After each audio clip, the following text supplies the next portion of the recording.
seguridad. Dale, güey. Bueno, el día de hoy vamos a informar sobre lo que se está haciendo en el CONACYT. Han habido cuestionamientos por un cambio que se está llevando a cabo en la política del CONACYT y le pedimos a la doctora Elena Álvarez que les presente toda la estrategia que se está siguiendo para fortalecer la ciencia y la tecnología en el país, sin corrupción, sin influyentismo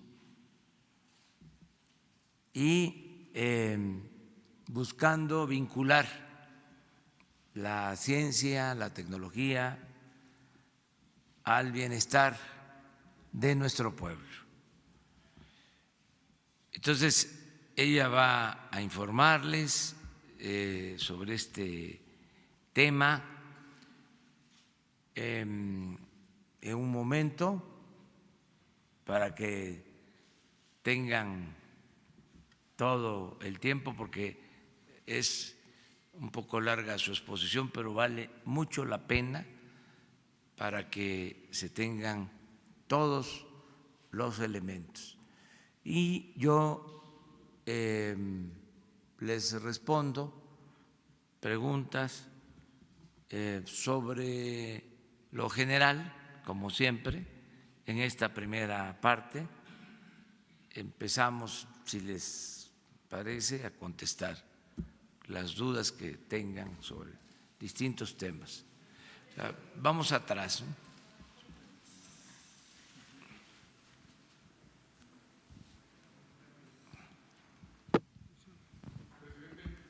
Presidente, buenos días. Michelle Mejía, de Multimedios Televisión.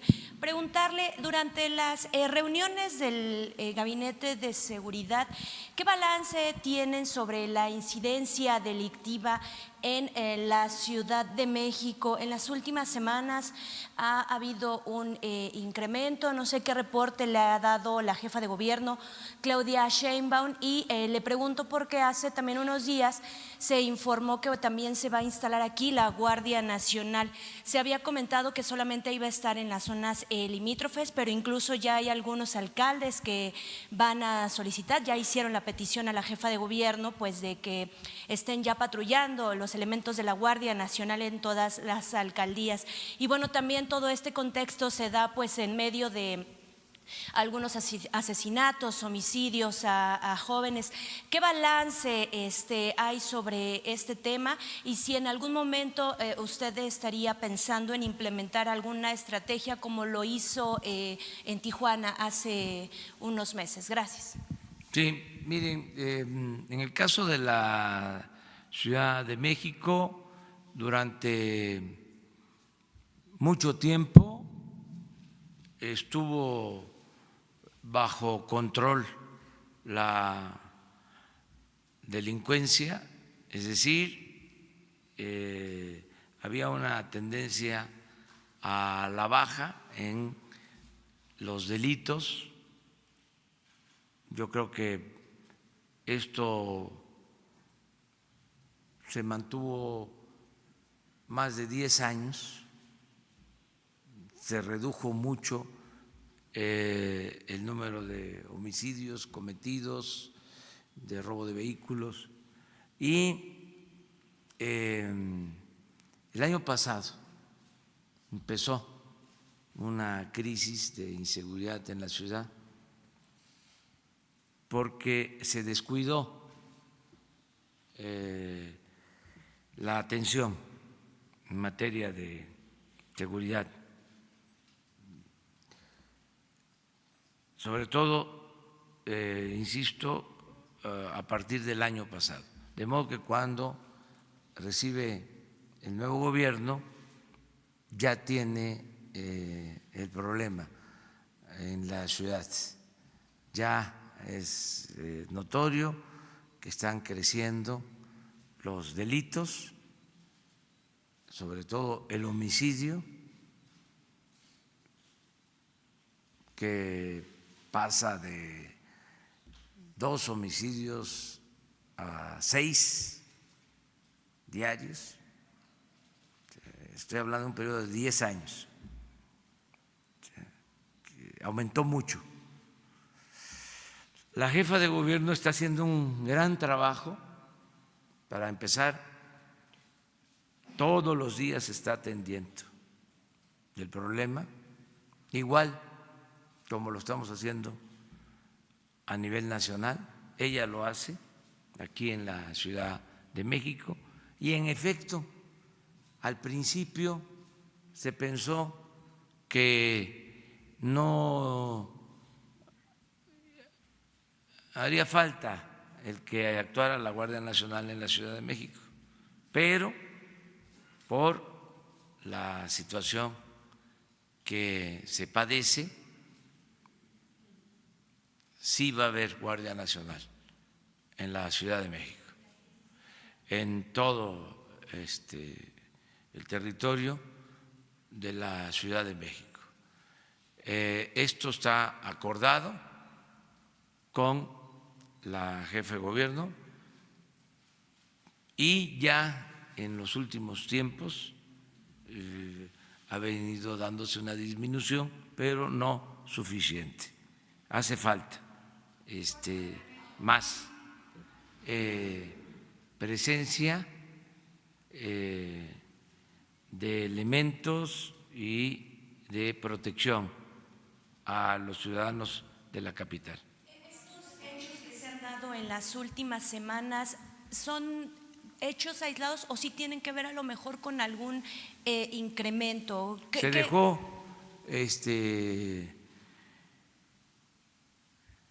que hicieran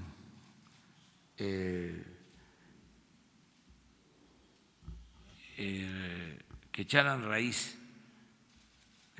bandas en la ciudad, que no había. Entraron grupos de la delincuencia llamada organizada. Esto calculo que se presentó más a partir del año pasado. Entonces, en algunas demarcaciones de la ciudad, y eso es lo que ha estado causando problema, pero ya se tiene toda una estrategia para eso. Presidente, y otra pregunta, comentarle sobre esta mudanza que va a realizar aquí en Palacio Nacional. Hay algunas, algunas molestias por parte de algunos usuarios porque a raíz de este anuncio se han restringido algunos accesos a Palacio Nacional. Mi pregunta es, con esta mudanza ¿va a haber alguna modificaciones en los recorridos? ¿Las visitas van a poder ser normales? ¿En qué parte usted va a poder, va a vivir exactamente? En un lugar muy reducido, en un departamento que existía desde la época del presidente Calderón, y no se va a limitar a nadie la estancia, lo mismo las visitas al Palacio. Me río porque están hasta hablando de que vamos a desaparecer a los gatos del Palacio. No, nada de eso. No, es que se lo pregunto porque tuvimos la oportunidad de hacer un recorrido y sí hay algunas áreas que ya están restringidas, por ejemplo, el jardín, el área de los murales. Sí, el jardín se está cuidando, y se está conservando, pero es un proceso porque estaba abandonado el jardín botánico, que es de historia. Entonces se están cuidando los espacios, pero no para volverlos exclusivos. ¿Los cierres son momentáneos nada más? Sí, para poner orden. Estaba abandonado el palacio, no venía nadie y no les importaba la situación en el palacio. Incluso les puedo decir que se van a recuperar áreas que se van a conservar, no se van a utilizar salones, se van a mantener porque pues es la historia, es el patrimonio cultural histórico de México. La parte que se va a utilizar para trabajar, las salas de junta, son las áreas que usaba el Estado Mayor, que tenía mucho espacio, bastante espacio, eran los que tenían el control del palacio, y ya son áreas, vamos a decir, impactadas, que ya no son los pisos de madera. Aquí donde estamos se puso esta alfombra, se hizo hasta un cuestionamiento porque el piso, ¿sí?, se tenía que proteger, porque es parte del patrimonio cultural. Entonces por eso se puso esta alfombra, y también hubieron cuestionamientos al respecto, pero se hizo con ese propósito, porque si no podía Lina llamarnos la atención, porque este es un monumento histórico. Entonces eso es lo que estamos haciendo, básicamente. Gracias. ¿Mande?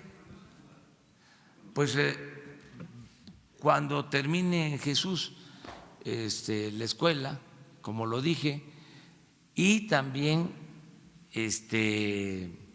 con la idea de no abandonar la casa.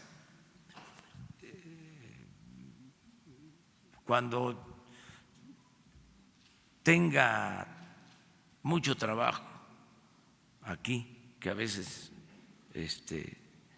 sucede y es frecuente, pues irme a la casa y regresar, pues siempre es más trabajo. El quedarme aquí, que ya lo he hecho, ya me he quedado varias ocasiones, me ayuda mucho porque me evito el tráfico, no mando como era antes a que me limpien la calle porque voy a pasar, me voy como cualquier otro ciudadano. Entonces hay veces que hago una hora, a veces más. Lo mejor es en la mañana, que hago 25 minutos, media hora, temprano, pero ya en la tarde sí hago más tiempo. Entonces, también es eso, el que si tengo posibilidad, pues como cualquier otro ciudadano, estar en la casa de uno, y esto es para estar pendiente de mi trabajo, ocupado de mi trabajo. Ustedes dos. ¿Por los tres? Buenos días, presidente. Diana Benítez, del periódico 24 Horas. Preguntarle sobre esta queja que hizo el embajador de Canadá respecto de la Comisión Federal de Electricidad. ¿No estaría respetando los contratos de gasoductos? ¿Cree que esto va a afectar la firma del Tratado de Comercio con Canadá? ¿Y qué va a pasar exactamente con estos contratos? Y por otro lado, preguntarle también, ayer el Instituto Nacional de Transparencia ordenó que usted dé información respecto de los coches que utiliza para trasladarse. Sabemos que son unos Jetta. Nosotros también habíamos ingresado una solicitud de transparencia preguntándole exactamente a quién pertenecen estos coches. Cuando usted presentó la declaración patrimonial, nos había comentado que pertenecían a su esposa, pero en la declaración que nos presentó de ella los coches no venían. Preguntamos vía transparencia si pertenecían a usted, a su esposa, no sé si a Morena, incluso Morena Ciudad de México, o si Presidencia los había adquirido, pero nos dijeron que desconocían esta información. Entonces, si nos puede decir a quién pertenecen los Jettas, presidente, y qué otros coches utiliza para trasladarse, por favor. Pues nada más los Jettas, y cuando salgo las camionetas por cuestión de que son más fuertes para la carretera, me traslado en camionetas, pero aquí en la ciudad con los Jetta, y no sé exactamente a nombre de quién están, pero hoy lo informamos. Esos son los vehículos, pues, los Jetta. Me siento muy bien con los Jets. ¿Y cuántas camionetas tiene para salir fuera? Pues no sé, pero sí, miren, se vendieron no sé cuántas y todavía quedan. Habían como 50 camionetas, unas machuchonas, blindadas, que me daría pena subirme a una camioneta de esas, pues es como el avión presidencial. ¿No se subieron ustedes al avión? Algunos sí se subieron. Bueno, era impresionante, según me cuentan. Subieron algunos y les dijeron, fíjese la obediencia que había antes, cómo hemos avanzado. Lo subieron,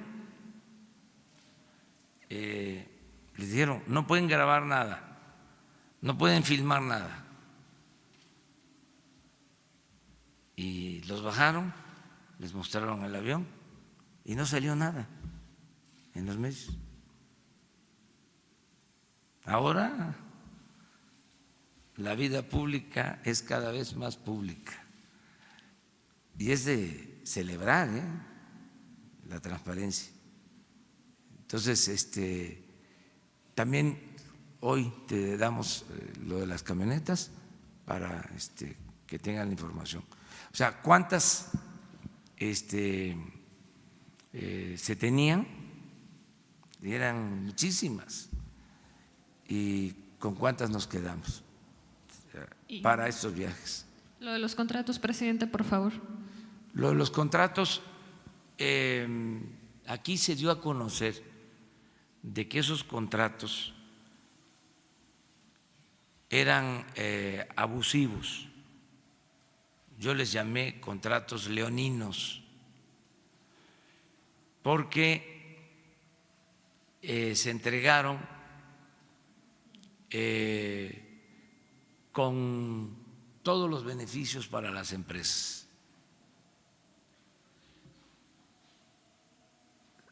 Las empresas construyeron, se tiene que pagar 5 y hasta 8 veces más del costo inicial por financiamiento. O sea que si un gasoducto costó 1,000 millones, se terminan pagando 5,000 millones. Estamos hablando de dólares, de 1,000 millones de dólares a 5,000 millones de dólares. Si la construcción, el gasoducto se paró o lo detuvieron por protestas, el gobierno tiene que pagar multas. Y al final, la obra no es del gobierno, sino de la empresa. Entonces, dijimos, es cosa de recordar las anteriores conferencias, de que íbamos a buscar el acuerdo para que las empresas ayudaran y que no se tuviese que pagar tanto, porque si esos contratos se aplican tal cual, pues se terminaría de quebrar la Comisión Federal de Electricidad, se arruinaría la comisión, que de por sí la entregaron muy disminuida, muy mal económicamente, saqueada prácticamente. Entonces, ahora se inició un proceso que tiene como propósito principal el que haya un diálogo con las empresas. En este caso, esta empresa canadiense, y se va a buscar que mediante la conciliación se resuelva el problema.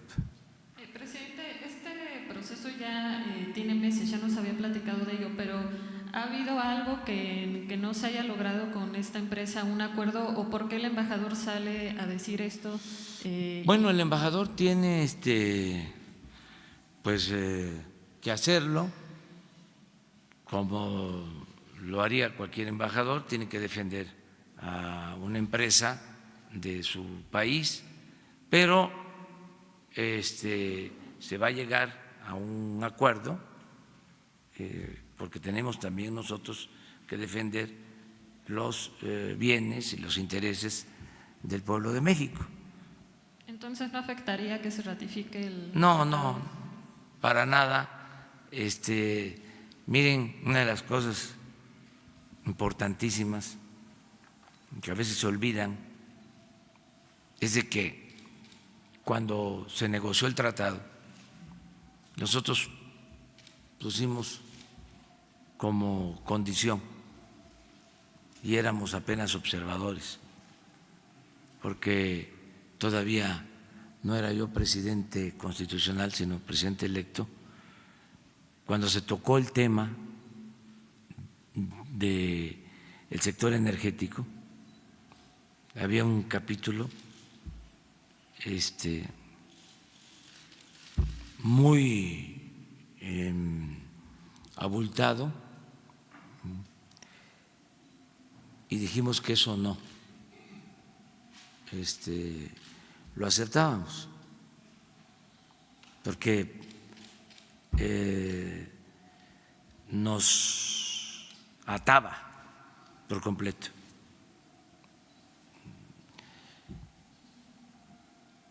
Hubo como una semana de tensión, se rompieron las pláticas, insistió el gobierno de entonces, insistieron todos en que aceptáramos y dijimos, eso no.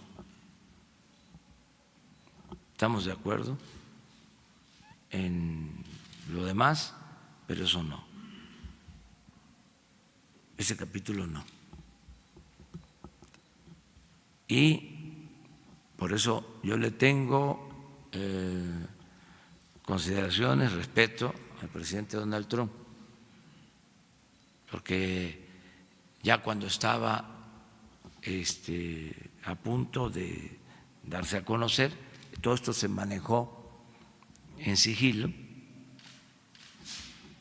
pero ya cuando estaba a punto de darse a conocer de que no se iba a llegar a un acuerdo por ese tema, el presidente Trump aceptó nuestra propuesta. Y ese capítulo quedó en 2 párrafos, porque algún día, a ver si no mañana, se los voy a poner. ¿Y qué dicen esos 2 párrafos? Palabras más, palabras menos, de que México es un país libre y soberano en el manejo de sus recursos naturales, en particular del sector energético y en especial del petróleo. Entonces, eso no está en el tratado. Si alguien dice que no va a suscribirse el tratado por eso, la respuesta es: eso no está acordado, para que quede claro. Y además, lo que se está haciendo es un procedimiento legal y buscando que se llegue a un acuerdo, porque consideramos que fue un abuso el que se hayan hecho esos contratos que afectan la hacienda pública. Entonces queremos un acuerdo para que no se perjudique la hacienda pública. Eso es lo que se está buscando. Pero allá atrás, sí. Presidente, muy buenos días. Para preguntarle, según datos del delegado general en el estado de Guerrero de ayer, Pablo Amílcar Sandoval, hasta el día de ayer se habían distribuido alrededor del 20% del fertilizante que necesitan los campesinos de Guerrero para mejorar su producción. El 70% de producción en Guerrero es de autoconsumo, es lo que comen nuestros paisanos. Yo soy guerrerense, sobre todo en la montaña. Entonces, la preocupación es de que se está normalizando la temporada de lluvias y pues al parecer el coordinador nacional del fertilizante, Jorge Geig, pues despacha de traje y corbata acá en la Ciudad de México, pero tiene 26 días que no va a Guerrero y no se ha entregado el fertilizante. Los guerrerenses están preocupados, pues los campesinos guerrerenses, porque no se ha terminado y no ven que se pueda terminar en el tiempo que queda. A esta fecha, el año pasado ya se habían repartido el 90% del fertilizante. Mi pregunta es, ya que el coordinador general del fertilizante no ha ido casi un mes a Guerrero, y bueno, sé que es cómodo despachar aquí desde una oficina de aire acondicionado en la Ciudad de México, de traje y corbata, pero mi pregunta es, ¿tienen instrucciones estos funcionarios, así como el secretario de Desarrollo Rural, de no ir a Guerrero? A ver, ¿tú no me preguntaste ayer sobre esto? ¿No tienes nada que decir al respecto? ¿No escuchaste? Es lo del fertilizante. Tú me preguntaste ayer. A ver, ¿qué me preguntaste? Es que es polémico y es interesante, porque son posturas distintas, contrapuestas. Sí. A ver, no, yo te voy a contestar, pero espérame, porque esta es otra visión. ¿Qué me preguntaste ayer o antier? Ayer. A ver, mientras buscas, yo contesto. Miren, están trabajando allá en Guerrero y se están distribuyendo los fertilizantes y tengo la información que el día 15 de julio se termina de entregar todo el fertilizante. Pero en Guerrero ya está lloviendo, sobre todo ¿Cómo? en la montaña. En Guerrero, sobre todo en la montaña, ya está lloviendo. Sí, presidente. pero se va a terminar de entregar.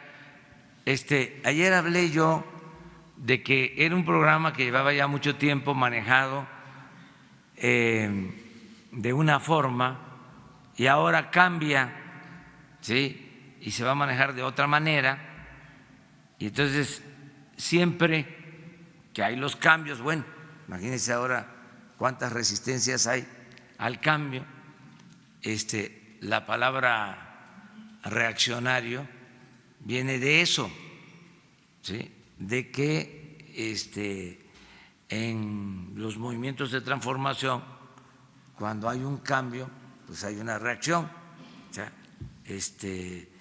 hay quienes se oponen al cambio. Entonces esto genera una polémica. Es normal. Sí.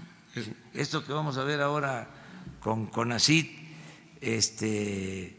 lo de los gasoductos,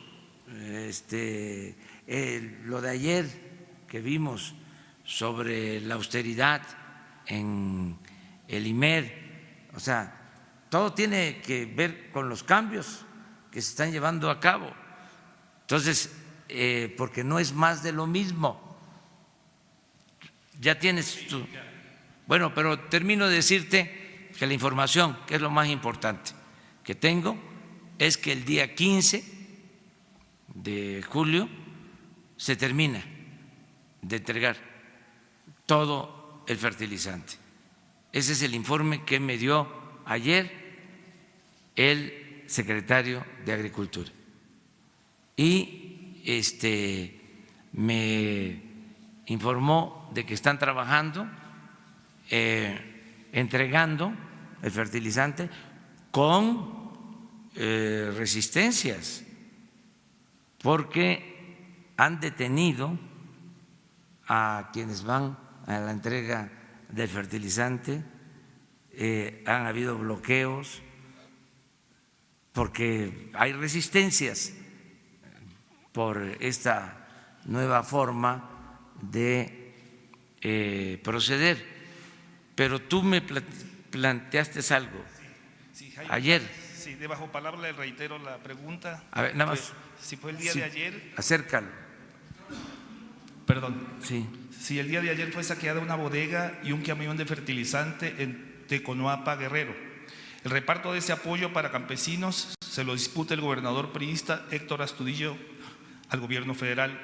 Incluso exigió al coordinador nacional no criminalizar la entrega.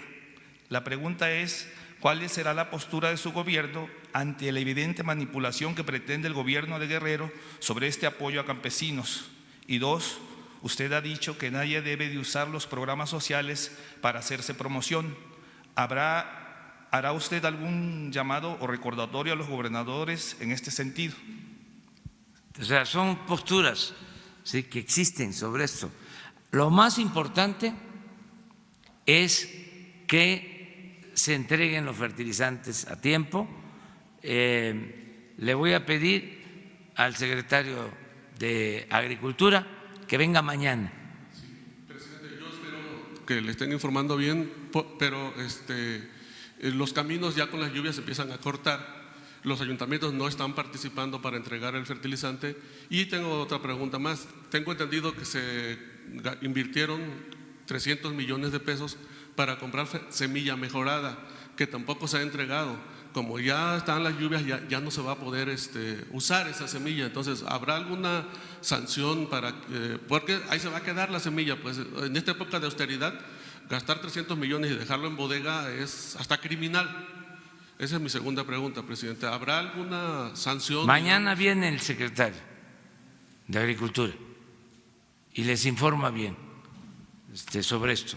Ya ha estado aquí, ya informó, pero mañana de nuevo, si les parece. A ver, pero por allá quedaba otra compañera.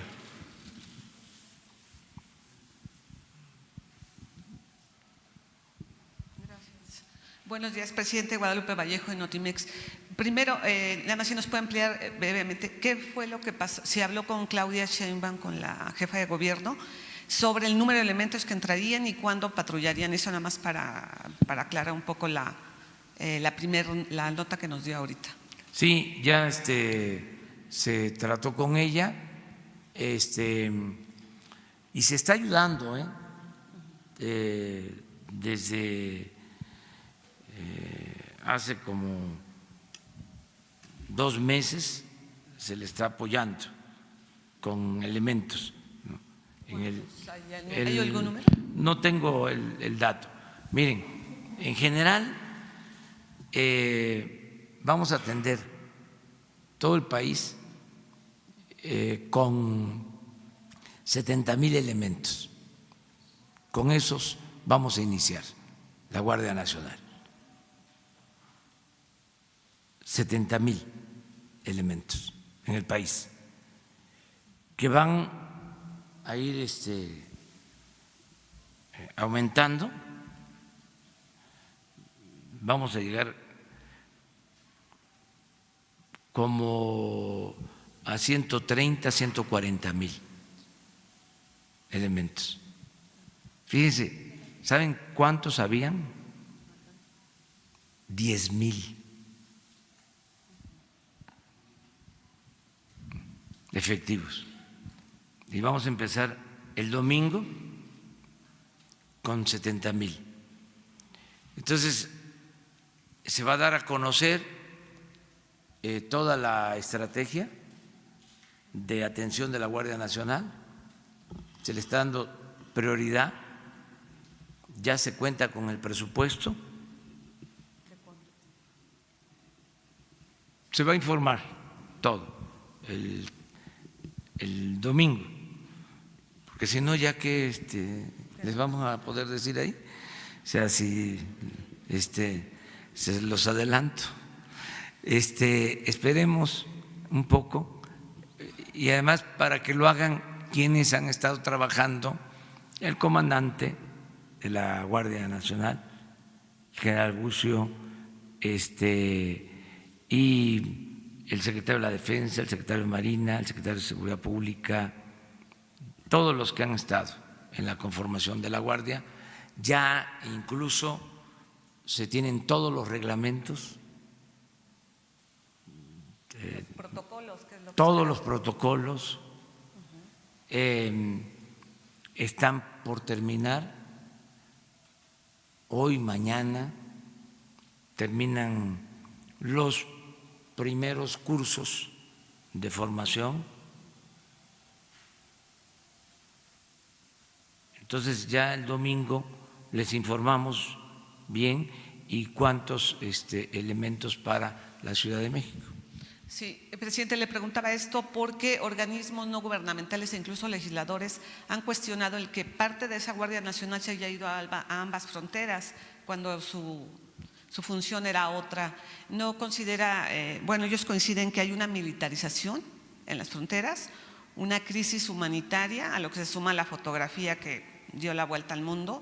Mi pregunta es si hay un plazo para que en ambas fronteras se retire la Guardia Nacional o va a estar nada más los 90 días, pues en lo que se contiene esta Es que migración. ya se tenía contemplado como parte de la función de la Guardia Nacional atender la frontera sur.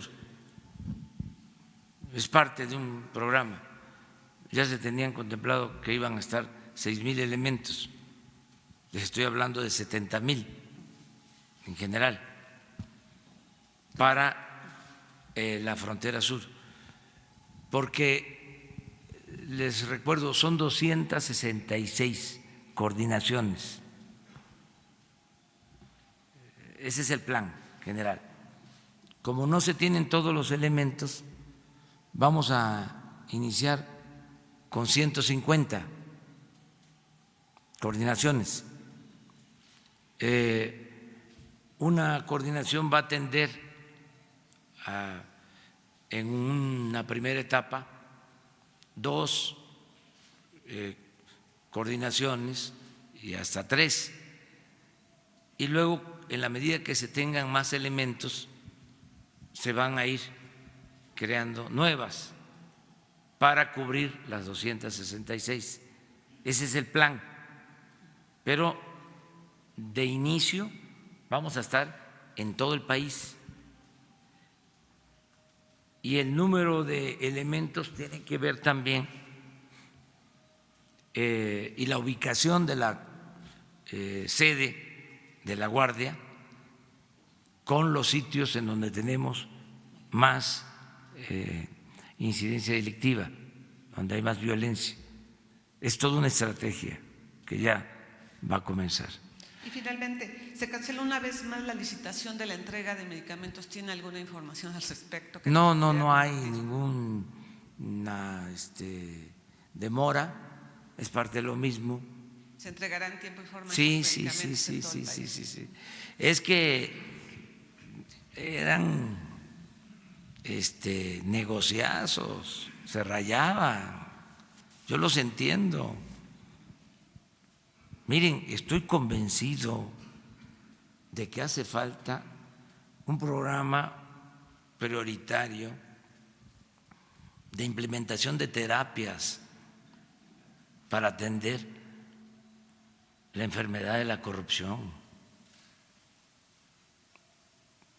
Es que, de veras, qué ambiciosos,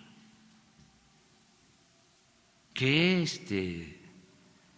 desesperados, no tenían llenadera. ¿Se acuerdan todo el escándalo que hicieron? Y ahí van a ir saliendo las cosas. Entre más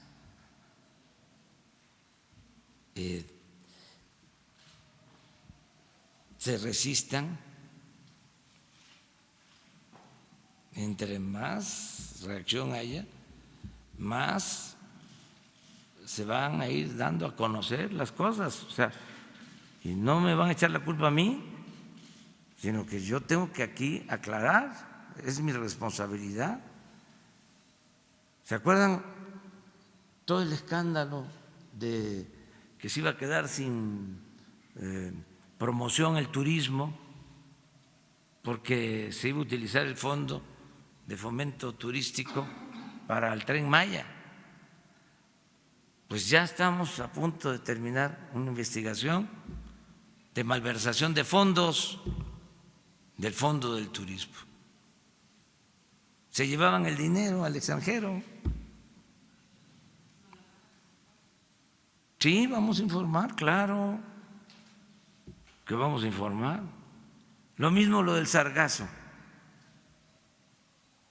Hoy veo una nota, dice,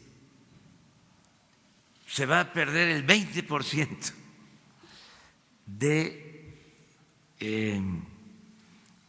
la afluencia turística por el sargazo en la próxima temporada. Ya están pronosticando que nos va a ir mal. ¿Qué pasaba? Pues tenían también el negocio del sargazo. Aunque parezca increíble, eran capaces de declarar alarmas, estado de emergencia, para que entrara ese programa que se llama, el que se usa para el rescate, Fonden. Era un barril sin fondo, el Fonden. ¿Por qué? Porque al declarar una emergencia ya no se licita nada, todo se compra de manera directa. Y había toda una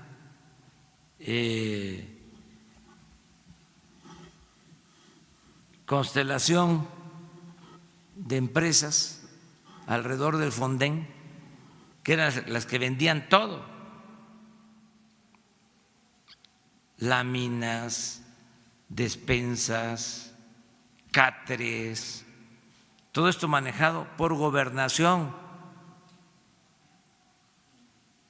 pero miles de millones de pesos.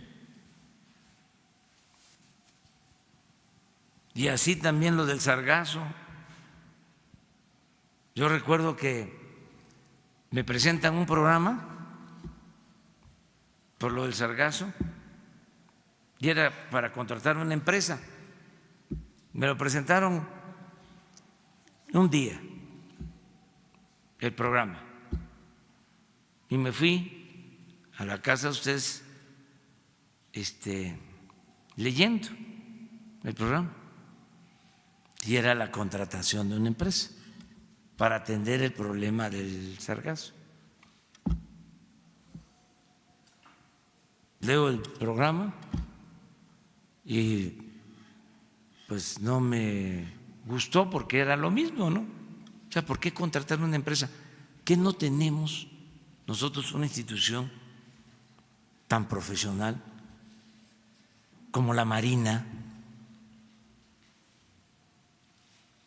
que tienen embarcaciones, que tienen aviones para tomar fotografía, para saber qué está ocurriendo en el mar,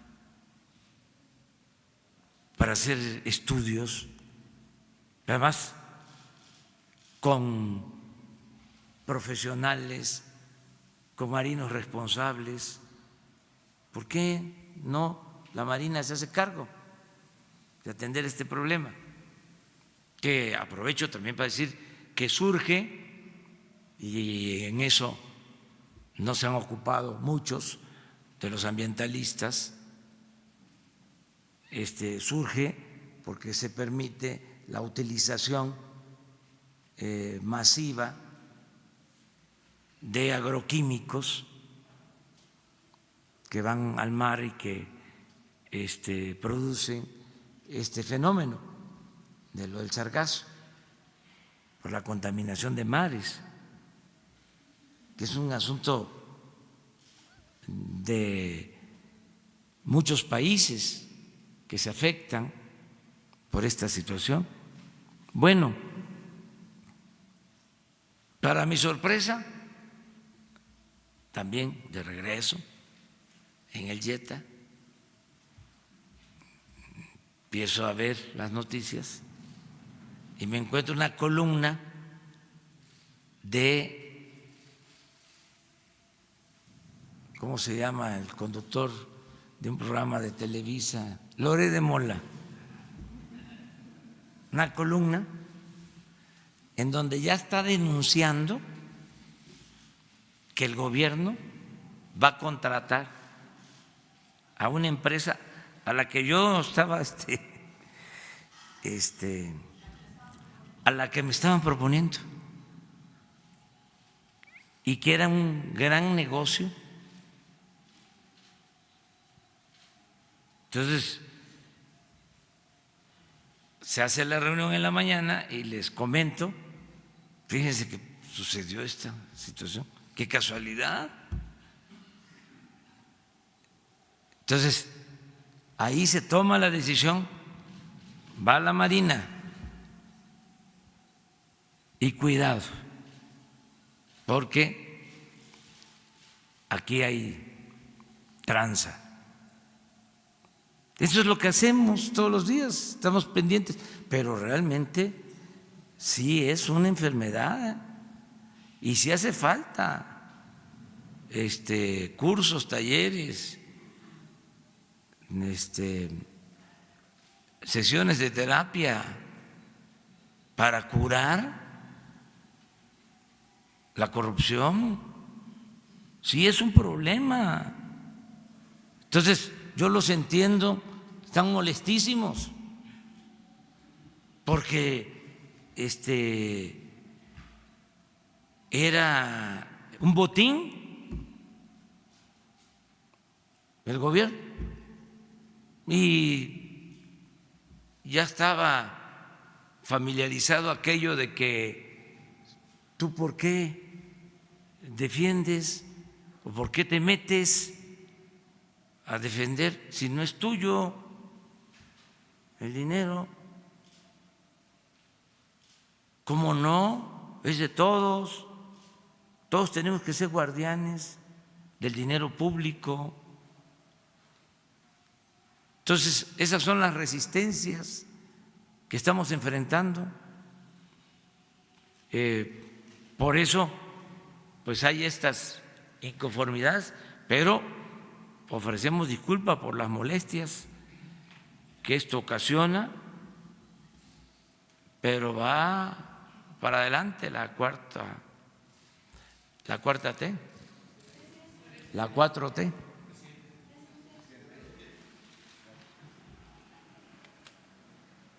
Gracias, presidente. Buenos días. Daniel Blancas, de Crónica. En la última semana tuve la oportunidad de hacer un recorrido por la franja fronteriza, pero en especial del lado de Centroamérica. Realmente creo que es un reto para su gobierno, quizás uno de los más importantes, el poder controlar la franja fronteriza. Hay cerca de 400 puntos ilegales detectados por la Secretaría de Gobernación, donde pues prácticamente entra todo, sin supervisión ni vigilancia. Presidente, antes de hacerle la pregunta, quisiera hacerle una petición especial para que pudiera usted invitar al titular de aduanas y al titular del Instituto Nacional de Migración para que nos ofrezcan un diagnóstico de lo que de lo que el gobierno está haciendo respecto al tráfico de personas y al tráfico de mercancías en esa región del país.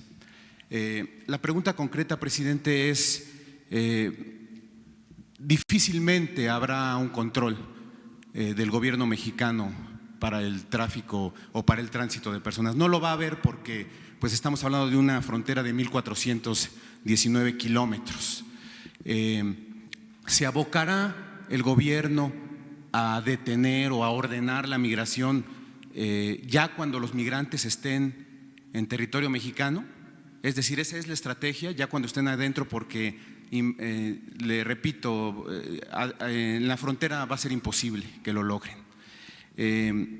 Pregunté también, presidente, a todos prácticamente a todos con quienes me topaba, migrantes, polleros, coyotes, agentes, abogados, etcétera. En ninguno de los testimonios, presidente, encontré que hubiera referencias que avalaran lo que está diciendo Estados Unidos respecto a este incremento descomunal de migrantes a partir de abril, de marzo, de mayo, porque estamos hablando de que había en promedio 40,000 migrantes que entraban o que eran detenidos en la frontera sur de Estados Unidos y de repente surgió o saltó a 150,000. No encontré ningún testimonio que fuera en ese sentido, presidente. ¿Hay la posibilidad, o lo ha considerado así el gobierno mexicano, de que el gobierno de Estados Unidos esté mintiendo en sus cifras? ¿Esté mintiendo en sus cifras con fines políticos? ¿Tiene el gobierno mexicano la manera de confrontar las cifras de Estados Unidos? Bueno, sí. Miren, cuando se produjo la crisis, la primera reunión que tuvo el grupo que nos representó en la Casa Blanca con el vicepresidente de Estados Unidos, lo primero fue mostrar el dato del crecimiento del flujo migratorio. Entonces, eso se tiene. Nosotros tenemos esa información y estamos dándole seguimiento. Pero fue información que les entregó el gobierno de Estados Unidos a ustedes. Sí, y nosotros tenemos nuestra propia información también. ¿Y va en el mismo sentido, en el descomunal exceso de migrantes de 40,000, de 50,000 a 150,000? Sí creció. Pero en ese porcentaje, al doble, en términos generales. Sí. Y esto tiene mucho que ver con lo que está pasando en Centroamérica. O sea, la mayor parte de la migración se produce, se genera en Centroamérica y en particular en Honduras. Es el país que tiene más migración de los 3 países de Centroamérica más cercanos a nuestra frontera. Es Honduras, en donde ha crecido más.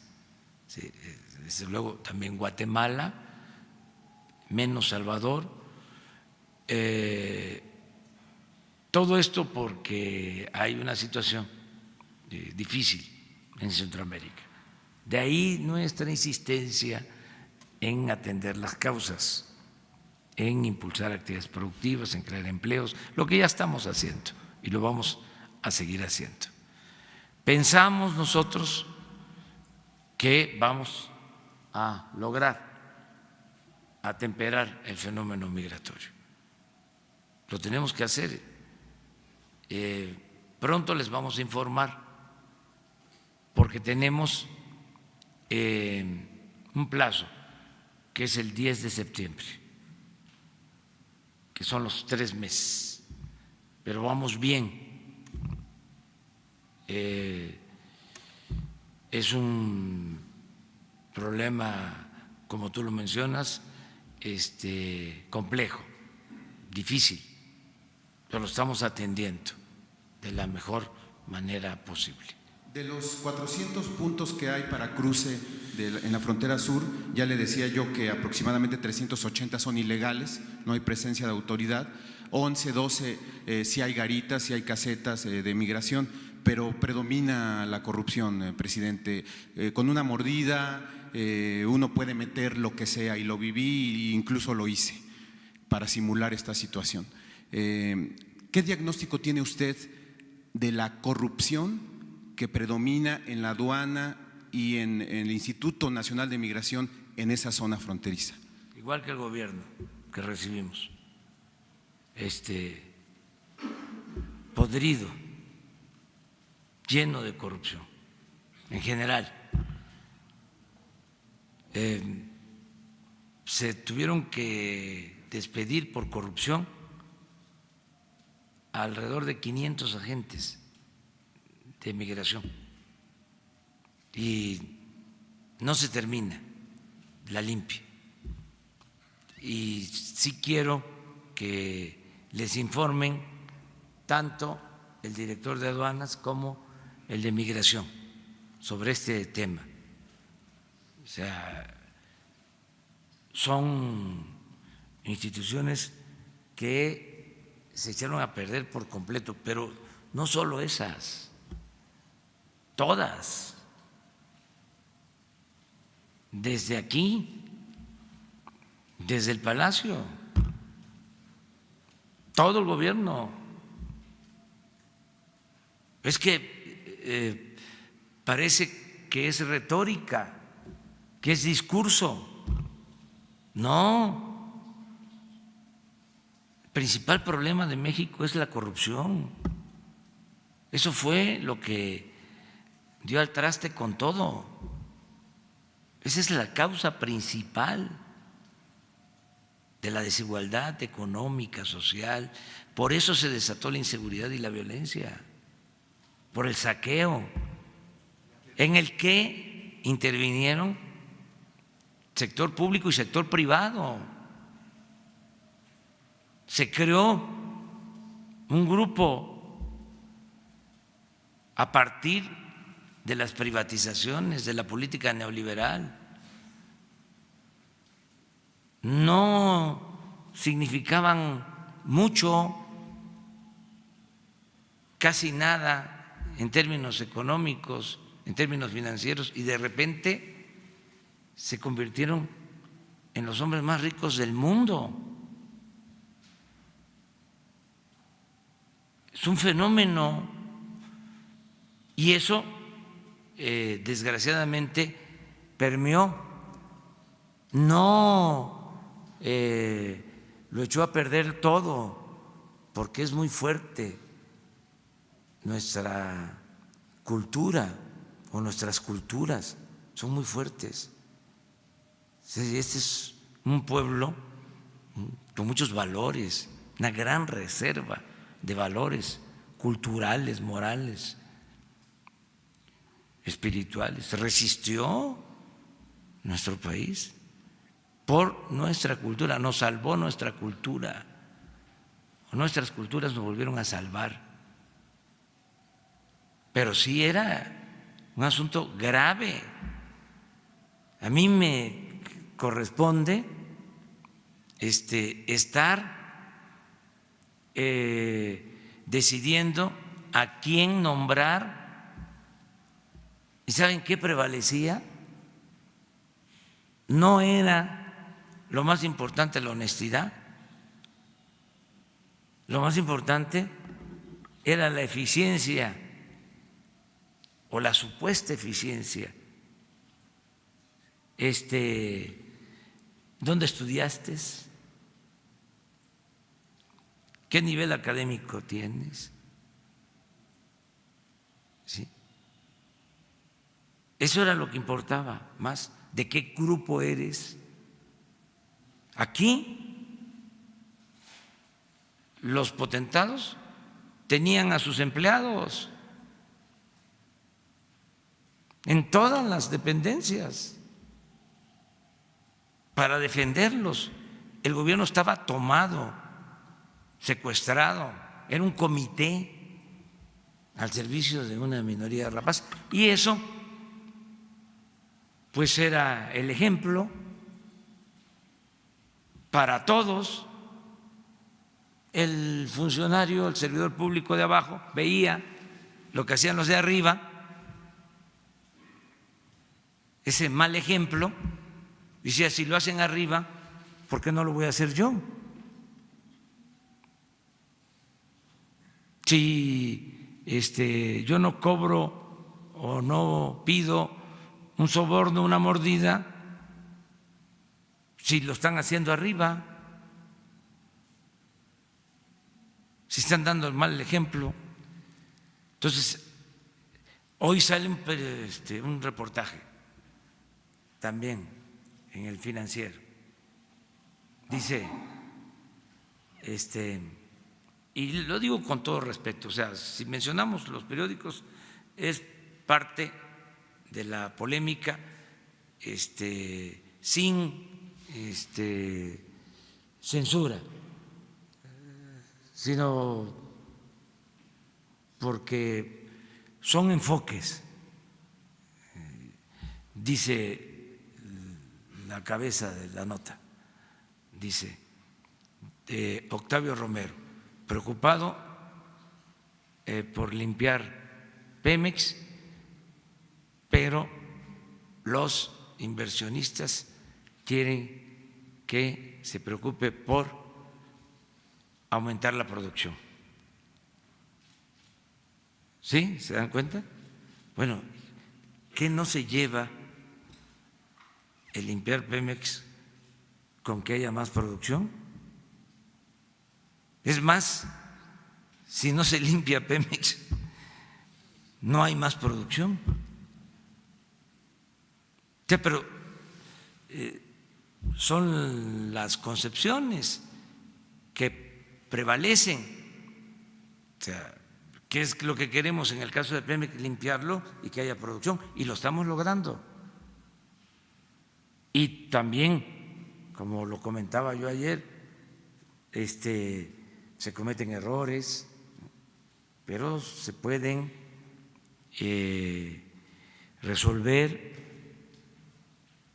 los problemas cuando hay injusticias. Esto del IMER, imagínense, toda una protesta justificada por 10 millones de pesos o 20, pues era lo que se le daba a un columnista. ¿Cómo vamos a hacer problema de eso? Además, se trata de trabajadores, como aquí se dijo, yo creo que recibían como 5 o 6 mil pesos, 8 mil. Entonces, si hay una injusticia así, se repara. Pero tenemos que aplicar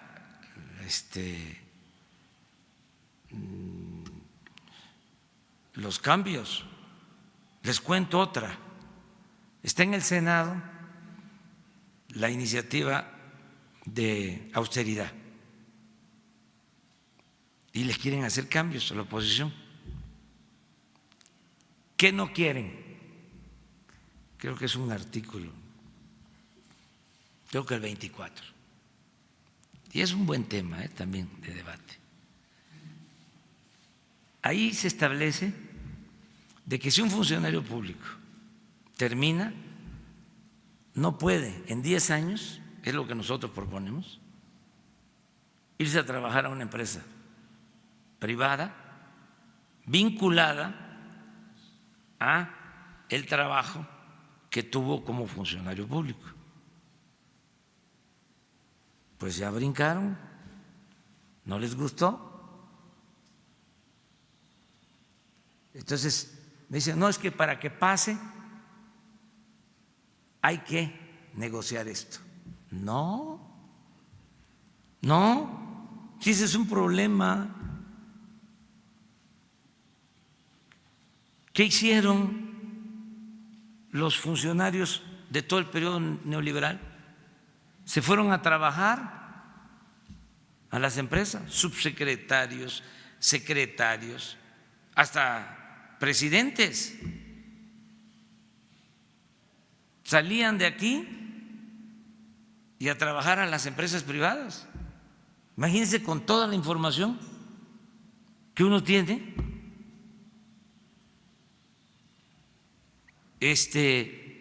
ir a trabajar. Hubo un caso en donde se creó una empresa para el petróleo y se llevó la empresa privada al que estaba trabajando en exploración y producción de petróleo, de Pemex. O en las medicinas se llevaban a los que compraban, claro, a los responsables claro. de la compra de medicinas. Luego que viene en la subasta, las rondas,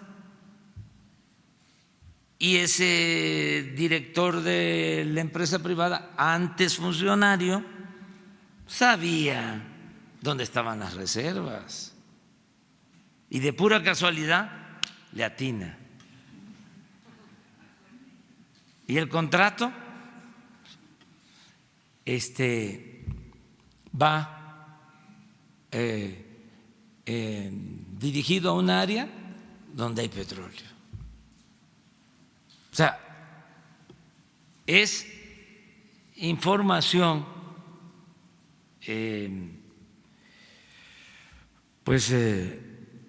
reservada que se utiliza con otros propósitos. Entonces, no se puede, eso se tiene que terminar. Hagan la lista, yo escribí en mi último libro, bueno, no el último, pero sí el de la salida, hago un análisis de todos los que trabajaban en el gobierno y se pasaron a las empresas.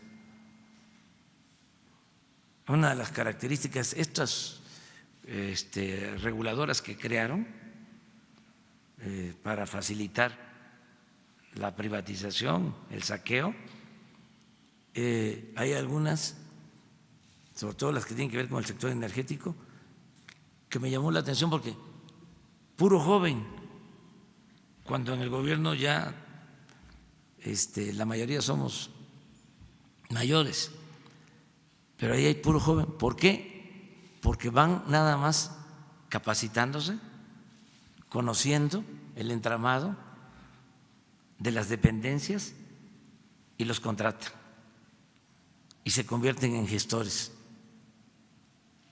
Entonces, eso es un contubernio. O sea, tiene que separarse el poder político del poder económico y el gobierno tiene que representar a todos. Presidente, para volver al tema y para redondearlo, entonces está el compromiso de que pueda usted invitar a los directores de aduanas. Aquí. Bueno, y usted sabe que los… Nada más que van a estar aquí, si les parece, cuando regrese Marcelo, porque él es el que coordina toda la acción que se está llevando a cabo en materia migratoria.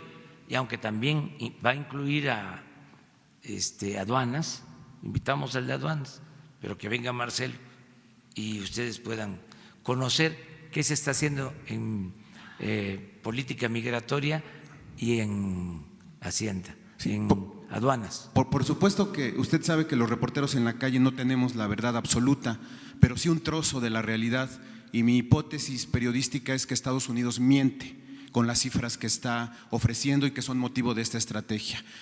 Para esta situación, presidente, bueno, le digo esto porque incluso tuve la oportunidad de recorrer fincas de café, que es lo que refería el canciller, y no hay indicios de que hubiera una caída tan drástica que hubiera derivado en ese flujo migratorio. Pero bueno, la última petición, presidente, es por medio de Jesús o de usted, que nos pudieran dar las cifras que tiene el gobierno mexicano y con las que contrastó lo que dijo Estados Unidos en su numeralia. Si nos pueden ofrecer esas cifras para que nosotros las podamos comparar. ¿Qué les parece si cuando regrese Marcelo les da toda la información? Pero ahorita no las tienen estas cifras que tiene el gobierno mexicano. Sí, pero o me con las que gustaría contrastó. más porque está iniciando el programa o estamos cumpliendo con el compromiso que hicimos. No nos lleva más de una semana, ¿sí? El encuentro termina, ya va a concluir, o sea, entonces la semana próxima incluso es conveniente que el pueblo de México tenga todo el informe sobre la política migratoria y lo que se está haciendo. Para el posible encuentro con Donald Trump. No, eso surge porque a él le preguntan y él hace un comentario y aquí me preguntan a mí y yo contesto, pero no hay nada. Lo que sí puedo comentarles es que como no pude asistir a este encuentro en Japón, me representa Marcelo, me representa el secretario de Hacienda, que ya también está en Japón, los dos, y yo envié una carta a cada jefe de Estado, a cada jefe de gobierno. Marcelo la va a entregar a cada uno de los participantes. En estas negociaciones que se tuvieron nada más, y en relación con lo que dice el colega, en estas negociaciones que se tuvieron con los Estados Unidos, en estas 12 horas que usted ha calificado pues de cruciales y muy fuertes, quisiera saber, ¿se pidió por parte del gobierno de los Estados Unidos la presencia en México de agentes infiltrados justamente para detectar a posibles integrantes del crimen organizado o simplemente para mitigar el flujo migratorio? No, ¿Se pidió? No, ni lo aceptamos. Era costumbre en gobiernos anteriores, era un secreto a voces, ¿no? La presencia de agentes encubiertos Sí, pero por no. parte de agentes de Estados Unidos. En la actualidad, ¿hay o no hay agentes estadounidenses en nuestro territorio? Pues hagan es lo que investigación? contestó Marcelo la vez pasada, ¿no?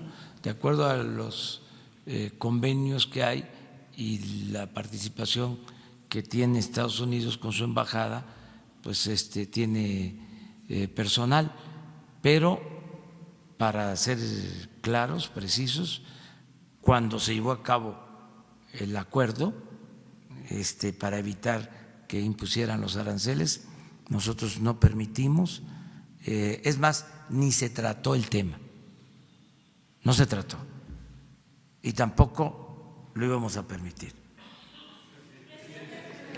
Dos más.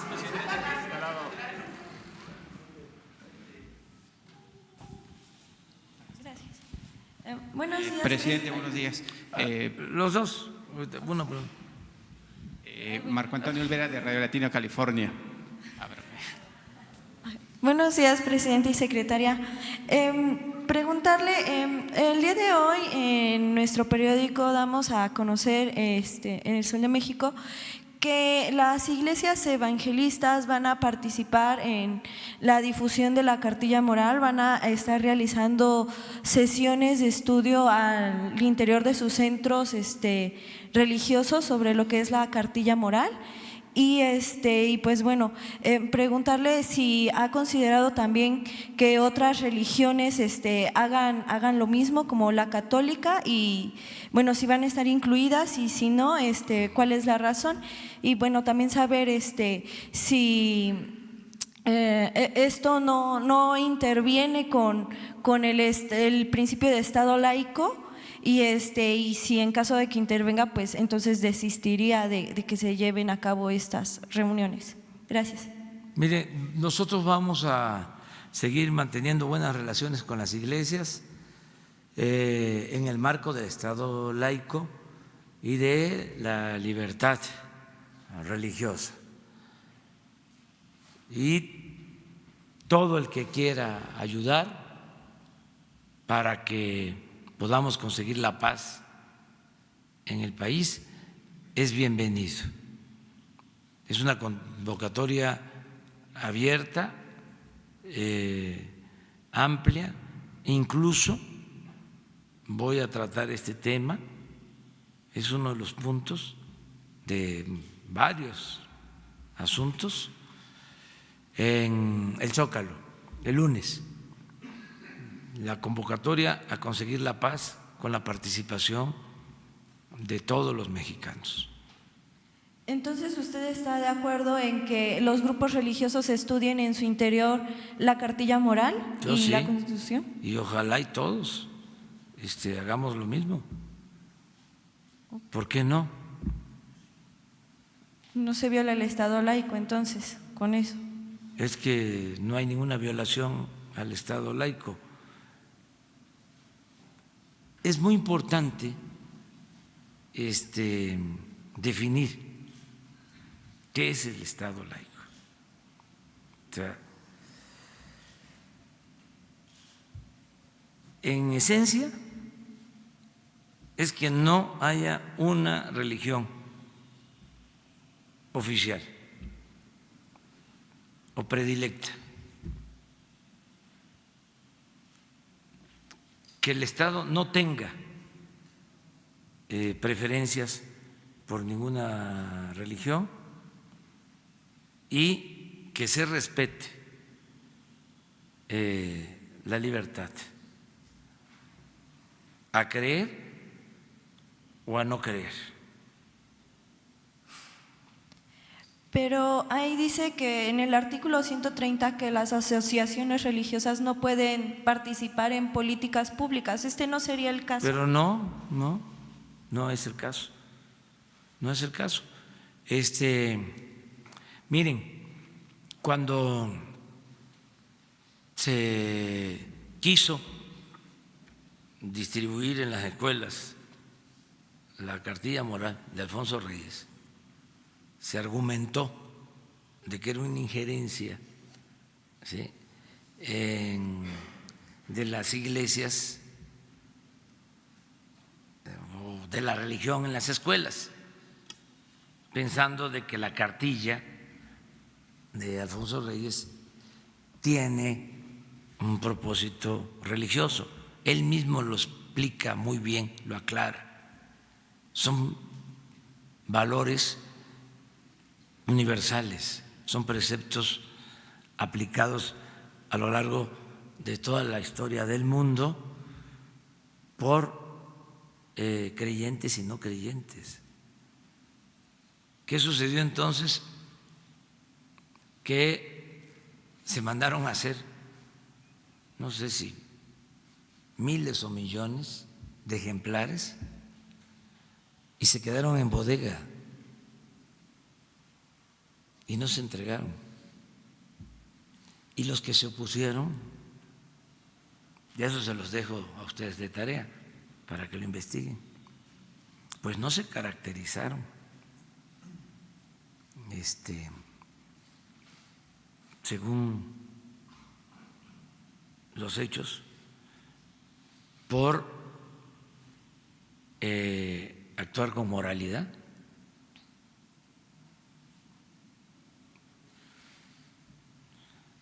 Entonces, yo no sabía de esto, pero si en las iglesias se ayuda, ¿sí?, a fortalecer valores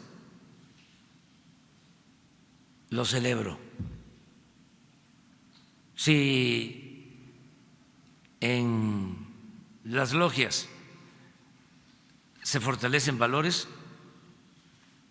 lo celebro. Si en la asociación civil de ateos se fortalecen valores, lo celebro. Si en la asociación civil de agnósticos se fortalecen valores, lo celebro. Que vivan los valores, que viva lo espiritual, que no reine y predomine lo material. No solo de pan vive el hombre. Pero bueno, está bien la investigación. O sea, qué bien que el periodismo haga investigación como el de ustedes.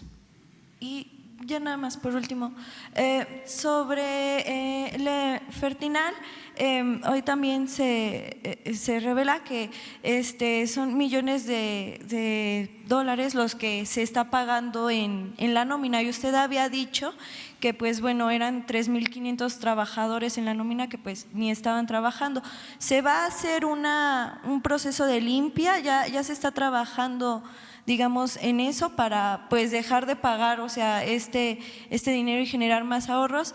Y si en esto pues estaría analizando algunos casos como el de Cristian Ananís, que recientemente entró ahí a Fertinal y que pues bueno, también gana como bastante. Y había preguntarle también sobre él, si él fue él aportó dinero en su campaña y registró la marca de AMLOV para poder comercializarla. Esto pues no interfiere de alguna forma con un conflicto de interés, y pues ¿qué se estaría haciendo en el caso? Gracias. No sé nada de eso último, o sea, nada. Y pues no se permite la corrupción, ya lo hemos dicho. En el caso de que sea una gente que no tenga buenos antecedentes, pues no va a poder trabajar en esta empresa. Acerca de los trabajadores, pues estamos por resolver qué se hace. Desde luego hay que darles opciones, hay que darles alternativas. No vamos a hacer lo que hicieron otros gobiernos, que de repente 40,000 trabajadores despedidos. Eso no.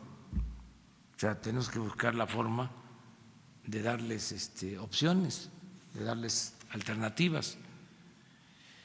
Y lo estamos ya haciendo, pero tenemos que resolver primero, ya están trabajando los especialistas, ¿en qué hacemos? Porque hay tres opciones. Una es reactivar todo el sistema de producción de fertilizantes, ¿sí? Hacer una empresa del Estado, de la Nación, para producir los fertilizantes, uniendo todo lo que está disperso, porque son muchas plantas y la mayoría en estado improductivo, es decir, algunas en ruinas por completo. Entonces hay que integrar todo el sistema y hay que invertir para crear plantas o rehabilitar plantas, o sea, y tener este consorcio del gobierno o del Estado. Esa es una opción. Y ver que los trabajadores que ya se tienen en Cozoleacaque, en Coatzacoalcos, en Lázaro Cárdenas, en Camargo, o sea, se integren. Esa es una opción. O sea, si vamos a la producción de los fertilizantes para no comprarlos, porque ya les dije, en el periodo neoliberal se destruyó toda la industria de los fertilizantes y de ser autosuficientes en fertilizantes pasamos a ser importadores de fertilizantes. Todo lo compramos afuera. No se produce fertilizante prácticamente en México. Entonces, esa es una opción. La otra es vender todas las plantas. Va a significar una pérdida, porque las plantas está demostrado que se compraron con sobreprecio. Pero además hay una deuda de cerca de $1,000 millones, que pues ni modo que el que compre va a quedarse con la deuda. Y lo tercero que se está explorando es que se pueda crear un complejo para producir fertilizantes con inversión pública y privada, una sociedad. Entonces, todo eso lo estamos ya revisando y están también los problemas jurídicos o judiciales. Se tenían que presentar denuncias para que quedara constancia y se castigara a responsables, porque si no, nosotros íbamos a heredar toda esa podredumbre. Entonces, ahí vamos, poco a poco, pero sí vamos a tomar pronto una decisión y aquí les vamos a informar. Presidente, buenos días. Marco Antonio Olvera, de Radio Latina, California. Hay un tema ahí que preocupa a los vendedores, a los billeteros de la Lotería Nacional. Le voy a leer para no caer en imprecisiones. Hay 6,000 agremiados en la Lotería Nacional a nivel nacional. En la Ciudad de México, los que venden los billetes tienen que recaudar 100,000 pesos para que tengan derecho a un servicio médico a medias. En la provincia tienen que juntar o vender 68,000 pesos para que también obviamente tengan un servicio médico. Al final de cuentas, bueno, de los 100,000 pesos, ellos nada más se quedan con 10,000 pesos al mes y entre sus pagos y lo demás, al final se quedan entre 5 o 6,000 pesos. El problema aquí, presidente, es que hay 5 o 6 personas que ahora voy a mencionar que tienen las mayores concesiones de la Lotería Nacional. Alfonso Navarrete Prida, 5 concesiones en Obregón, en Hermosillo, en Nogales y Guadalajara. Horacio Balboa, 5 agencias en Tehuacán, Puebla, solamente en Tehuacán, Puebla. Víctor Almaguer con 7 concesiones. Jorge Gutiérrez Barrios también participa, no tengo el dato con cuántas concesiones. Y Miguel Aceves Bucana, tampoco tengo la precisión de las concesiones. Esos señores se llevan la mayor tajada de la venta de los boletos y los boleteros, que son 6,000 a nivel nacional, están preocupados y quisiera preguntarle, ¿qué pasará si se desaparece la lotería o hay una fusión con pronósticos deportivos? Y esa es la pregunta, la primera que sí me responde, presidente. Es una fusión con pronóstico deportivo. Eso se acordó para ahorrar en gastos de operación. Y le voy a pedir a Ernesto Prieto, que es el encargado, que les presente su plan y que tome en cuenta esto que tú estás denunciando y se apoya a los billeteros, que se les apoye. Y estoy seguro que lo va a hacer Ernesto. Y si hay irregularidades de quienes no tienen por qué tener esas concesiones, que se cancelen. Pues es un exceso. Sí, que se cancelen. Y otra cosa que está ahogando a la Lotería Nacional es el tema de los IEPS, porque le están cobrando el 30%, que representa 1.500 millones de pesos anuales. Sí, en eso habría que ver. Les voy a comentar que no estamos nosotros haciendo ninguna modificación en lo fiscal, porque hice un compromiso de no hacer cambios en lo fiscal, que implica también no aumentar impuestos, no crear impuestos nuevos, dejar esto hasta que se acredite el gobierno. Porque una de las malas prácticas que prevalecieron durante mucho tiempo es que el gobierno, quitado de la pena, aumentaba los impuestos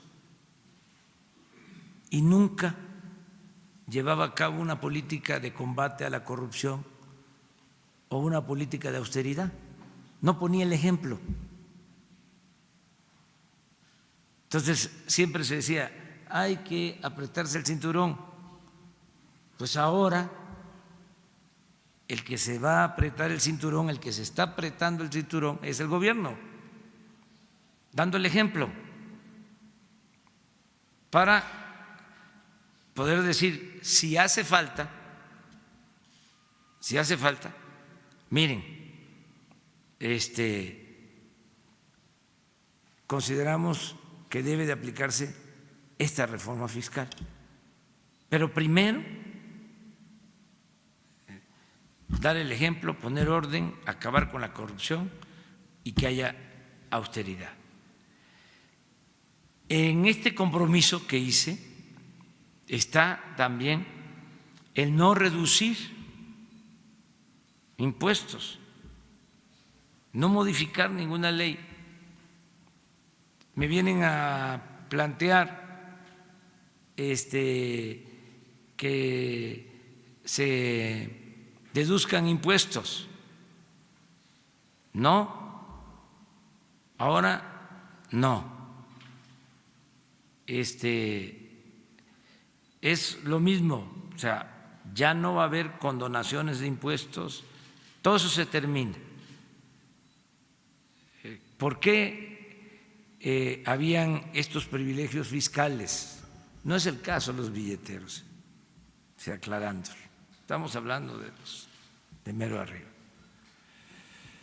Porque se suponía que con eso se estimulaba la inversión. Y al final ni se estimulaba la inversión y se creaban estos privilegios. Una evasión fiscal enorme. Entonces, por eso fue como un amparo que las cosas queden como están en lo relacionado con las leyes y con el mismo marco legal en lo fiscal vamos a demostrar que se puede ser eficientes. Entonces, en eso de las modificaciones de impuestos, ahí no vamos a poder por ahora dar respuesta, ¿no?, a estas demandas, pero sí en lo que tiene que ver con la seguridad social, todo lo que es el sector informal, el llamado sector informal, que es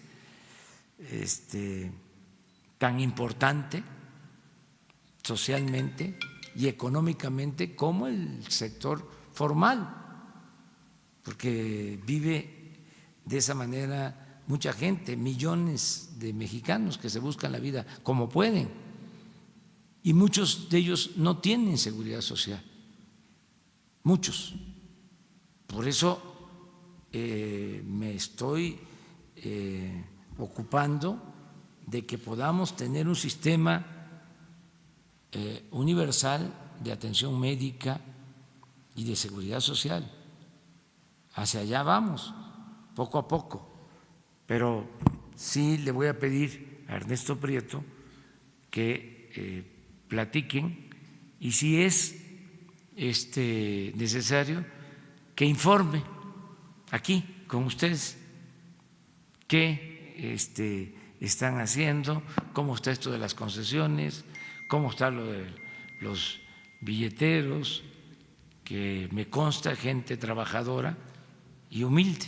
Llevan un mes pidiéndole una cita y no los ha atendido. Pero ya llegó el momento. Okay. La justicia tarda, pero llega. Y una última pregunta, presidente. Usted, cuando anunció que no iría a la reunión del G20, dijo que mandaría una carta, que ahorita lo acaba de precisar, y de los temas medulares dijo que iba a hablar sobre el calentamiento global, la desigualdad, la pobreza y todo ese tema.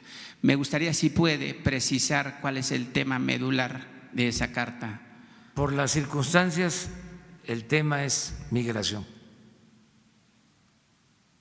La propuesta que estamos haciendo para enfrentar el fenómeno migratorio. O sea, a los jefes de estados y de gobierno, de manera muy respetuosa, una modesta aportación. Muy bien, muchas gracias. Nos vemos. Mire, es un orgullo para mí presentar a María Elena, que es la directora del CONACYT y ahora les va a agregar, les va a informar de que CONACYT lleva en medio una H, ¿verdad? Sí. Una H, porque es humanidades. Es una mujer ejemplar, inteligente, Premio Nacional de Ciencias 2017. Y lo más importante de todo, una mujer honesta, consecuente. Entonces le pedí que les explicara cómo está el programa para el fomento a las ciencias, todo lo que tiene que ver con la tecnología, con la innovación, algo que está de moda, que se habla mucho, que ella les explique lo que estamos haciendo y de esta manera también se aclaren algunas dudas que se tienen. Entonces, les dejo aquí a María Elena. Muchas gracias. Muchas gracias. Muchas gracias, señor.